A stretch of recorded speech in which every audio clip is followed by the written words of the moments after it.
Olá, daremos hoje continuidade ao nosso curso de Direito Civil, parte geral, e para isso precisamos esclarecer alguns conceitos que estão dentro da teoria dos fatos jurídicos. Então, como vocês podem observar aqui, eu farei uma retomada, das classificações da aula passada, dos conceitos da aula passada.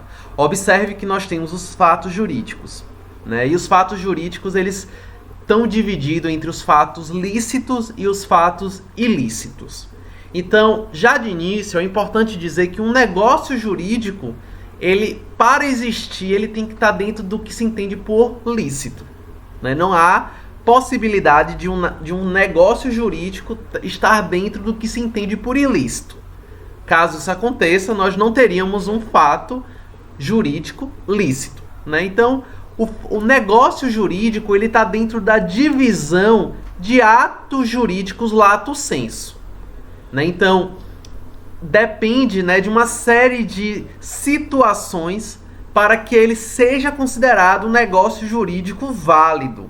Então, negócio jurídico é um termo amplo, que pode criar uma série de efeitos jurídicos, e que há uma manifestação de vontade em torno do negócio jurídico. E claro, essa manifestação de vontade ela não pode estar atravessada por vícios, que comprometam a manifestação, desta vontade. Então tem que ser uma celebração consensual, em que haja partes que são capazes, um objeto lícito, determinável, entre outras situações que nós vamos ver na aula de hoje. Então observem aqui, neste quadro exemplificativo, em que eu extraí do livro do autor chamado Cristiano Chaves e também do Nelson Rosenwald, os negócios jurídicos, eles são uma subdivisão dos atos jurídicos lato sensu. E dentro do ato jurídico lato sensu, nós temos os negócios jurídicos e nós temos os atos jurídicos stricto sensu, que significa aqueles cuja adesão aos efeitos estão previstos na norma jurídica. Como falamos, por exemplo, o uso capião.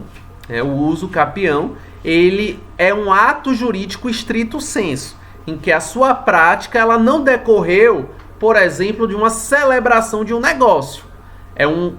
É uma prática que está prevista no nosso ordenamento jurídico e que, por ter sido realizada, ela produz efeitos que não necessariamente decorreu de uma celebração, que está atravessada por uma autonomia da vontade.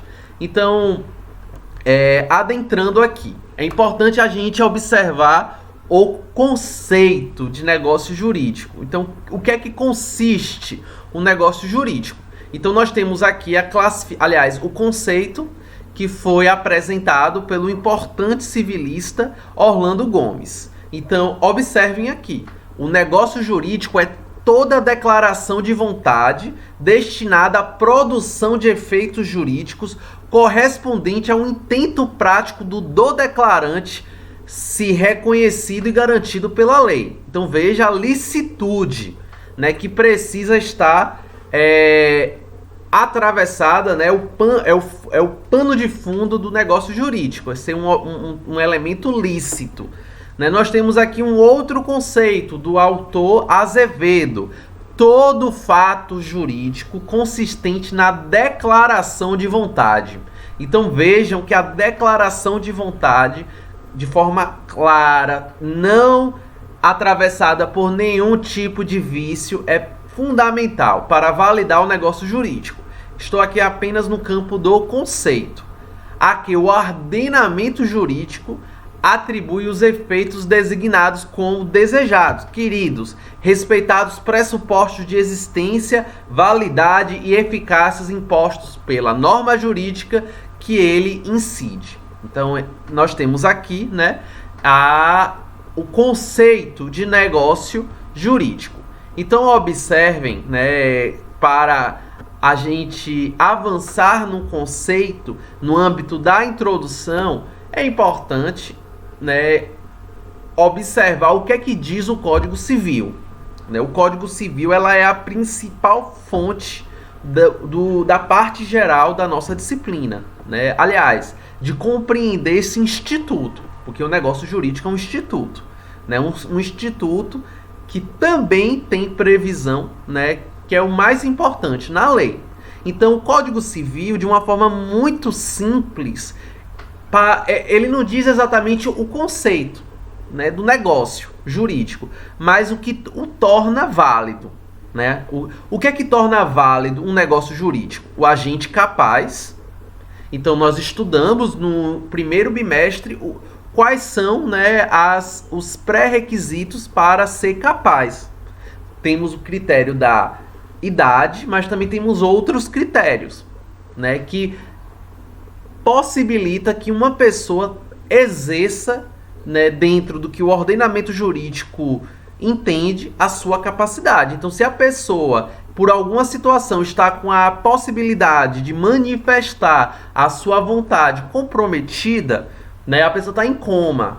Né? Veja que o nosso Código Civil excluiu a deficiência, né? Porque ser deficiente não é um elemento que interfere por si só na manifestação da vontade, mas que tipo, né, de situação de ordem, né, da saúde física ou mental que pode comprometer. Então, uma pessoa que está em coma não é uma pessoa necessariamente deficiente. Né? Então, por isso que o agente precisa ser capaz. Né? Então, nós temos a capacidade que ela é relativa e temos aquela capacidade que ela é plena. Então, isso precisa ser observado. Por isso que o artigo 3º e o artigo 4º do Código Civil é extremamente importante. E houve alterações recentes. Então, é importante atentar também para isso. Então, observe. A validade do negócio jurídico requer que o agente seja capaz. Então, uma criança de 12 anos ela não tem condições, né, de manifestar. Né, isso é uma presunção do nosso Código Civil. Né? É uma presunção da faixa etária. Né? Uma pessoa menor de 16 anos, ela é absolutamente incapaz. Então, observe. O objeto ser lícito, possível, determinado ou determinável. Então, eu não posso estabelecer como objeto de um negócio jurídico um terreno na Lua. Porque é impossível. Nas condições que nós temos hoje. É o exemplo clássico, né? O terreno na Lua. Terceiro pré-requisito que observa a validade de um negócio jurídico. Forma prescrita e não defesa em lei. Ou seja, tem que ser lícito. Não pode ser uma situação que envolva uma ilicitude. Por exemplo, um negócio jurídico não pode ter como um objeto matar uma pessoa. Isso já é um negócio jurídico inválido. Ou vender substâncias ilícitas. Né? Também é um negócio jurídico que não tem como existir, porque a sua origem já é ilícita. Então, observem essa situação. Adiantei um pouquinho mais, então vamos subir aqui. Então, é importante, só para vocês observarem, um elemento que é bastante presente hoje nos últimos anos, que é o elemento da função social do negócio jurídico. Porque o negócio jurídico ele precisa e é um elemento que é muito explorado pelo autor Nelson Rosenwald e Cristiano Chaves, que é a dignidade da pessoa humana. Então, o objeto de um negócio jurídico ele não pode relativizar a dignidade, né? Não pode impor a uma das partes uma situação que seja desproporcional, assimétrica, né? Degradante. Ah, mas manifestou a vontade. Não pode, mesmo assim, mas se for uma situação em que não haja uma paridade entre as partes, ou que as condições para o exercício do negócio jurídico seja degradante, né? Então, isso tem que ser observado. Veja, por mais que haja uma manifestação da vontade como elemento central do negócio jurídico, é quase consenso entre os autores civilistas, né, que essa manifestação da vontade ela deve compreender de maneira que respeite a função social do contrato ou do negócio jurídico, né? É preciso haver uma preocupação concreta, né, com a organização social como um todo, né, com a sociedade como um todo, e não só com a relação entre as partes. Então, o negócio jurídico, essa ideia de haver uma suposta neutralidade, né, no negócio jurídico é uma concepção que está presa aos paradigmas abstratos da teoria liberal. O negócio jurídico ele não é neutro, ele tem partes, vidas reais, histórias, condições, né, e essas condições, né, que estão por trás da celebração do negócio jurídico precisam ser levadas em consideração.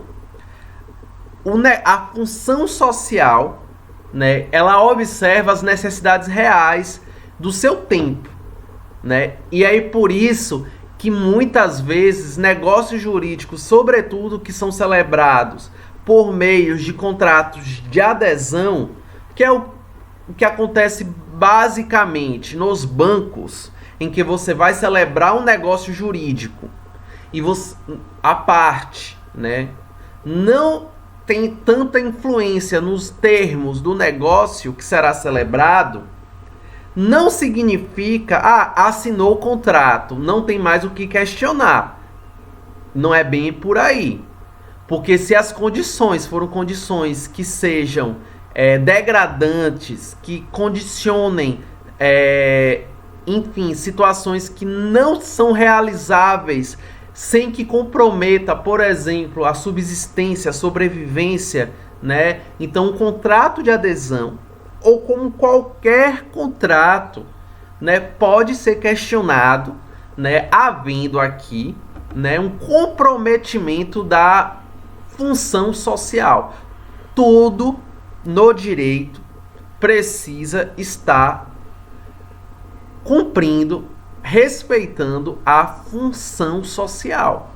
Tem que ter um elemento que respeite a dignidade, mas que também respeite lá os ditames previstos na nossa Constituição.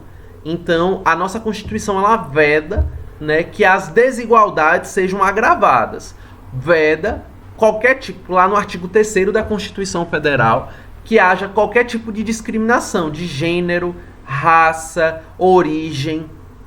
Então, um contrato ou um negócio jurídico, né, nem todo negócio jurídico é um contrato, mas qualquer negócio jurídico não pode desencadear em situações discriminatórias, por mais que tenha havido uma manifestação da vontade. Mas essa manifestação da vontade ela acontece em um contexto, ela não acontece de forma abstrata.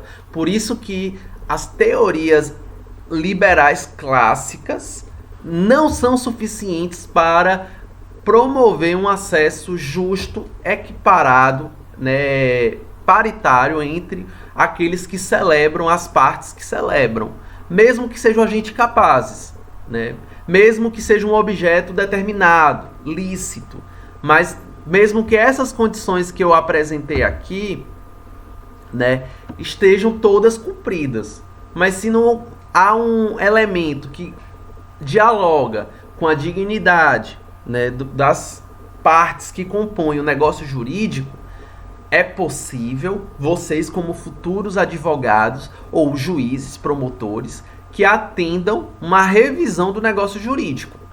Então vamos aqui observar como, né, para finalizar essa primeira parte da aula, como o nosso Código Civil dá espaço, né, dá estrutura para reivindicar que os negócios jurídicos possuam, né, uma sintonia com a sua função social. Então observem aqui, os negócios jurídicos devem ser interpretados conforme a boa-fé e o uso do lugar de sua celebração, os usos, os costumes, né? Então não basta só a gente capaz objeto possível, determinável e não vedado pela lei. é preciso também que haja uma boa-fé.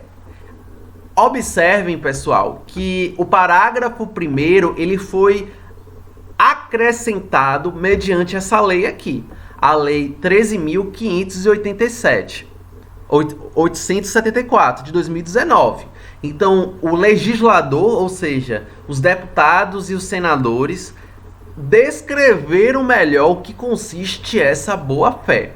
Então, a interpretação do negócio jurídico deve-lhe atribuir o sentido que for confirmado pelo comportamento das partes posterior à celebração do negócio. Então, não basta só, no momento, haver boa-fé. No desenvolvimento do negócio jurídico, quando ele é de trato sucessivo, ele não é apenas em um único ato, que as partes se comportem também respeitando a boa-fé.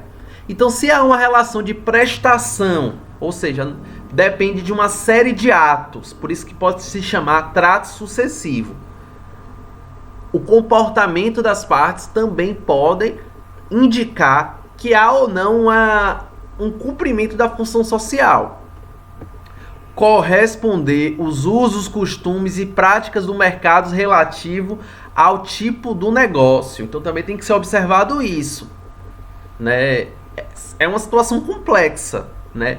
Corresponder à boa-fé, né? A boa-fé entre as partes, ela é central para validar, né, e observar o cumprimento da função social do negócio jurídico.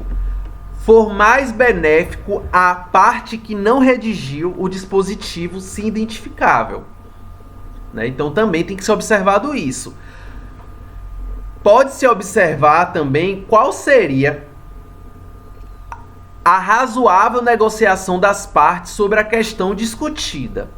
Então, é possível que uma das partes aponte que haveria um caminho mais razoável, ou seja, não no momento da celebração, posteriormente. Então, posteriormente, o negócio jurídico ele pode ser questionado, e isso tem fundamentação legal. Veja, não é apenas uma questão doutrinária, é uma questão fundamentada no ordenamento jurídico brasileiro. Por fim, para a gente terminar essa primeira parte da nossa aula, observem, né, que o legislador ele usou expressamente a palavra função social do contrato, né? O contrato é um derivado do negócio jurídico. A liberdade contratual será exercida nos limites da função social do contrato. Então existe um limite. Um negócio jurídico ele não pode ser realizado de qualquer forma. Então, foi acrescentado também pela mesma lei que eu falei anteriormente, a Lei 13.874, né, parágrafo único, e o artigo 421-A. Observe, eu até fiz questão de destacar de vermelho. Nas relações contratuais privadas, prevalecerão o princípio da intervenção mínima e da excepcionalidade da revisão contratual. Olha a complexidade. A regra é que deve se respeitar, né? Veja, é um princípio, não é uma regra. Como todo princípio, ele deve ser interpretado havendo uma ponderação, observando o caso concreto. Então, a realidade que prevalece é que não deve se intervir, né? A intervenção ela tem que ser mínima, respeitando a autonomia da vontade.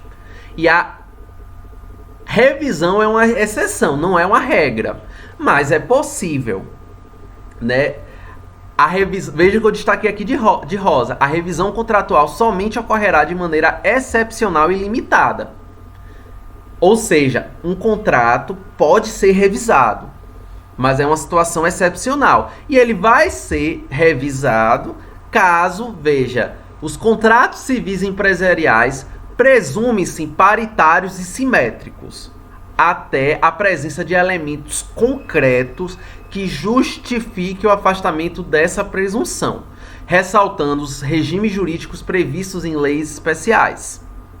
Então, observem, a regra é a não revisão, mas se for constatado situações concretas em que houve uma assimetria e uma não paridade entre as partes, que é o que acontece geralmente nos contratos com os bancos, quando ele estabelece juros astronômicos, né, ou formas de pagamento, de cumprimento da obrigação não condizente, né, com a realidade concreta, pode haver futuramente, por isso que vocês existem, futuros advogados e advogadas, né, uma busca por uma revisão. Por exemplo, um contrato de aluguel pode ser questionado posteriormente que os acordos, as cláusulas do contrato não ocorreram de forma compatível com a razoabilidade, com a boa-fé, né, que onerou excessivamente uma das partes, né? É este o papel, né, dos advogados e futuramente, né, dos magistrados que vão ou não confirmar a necessidade de uma revisão.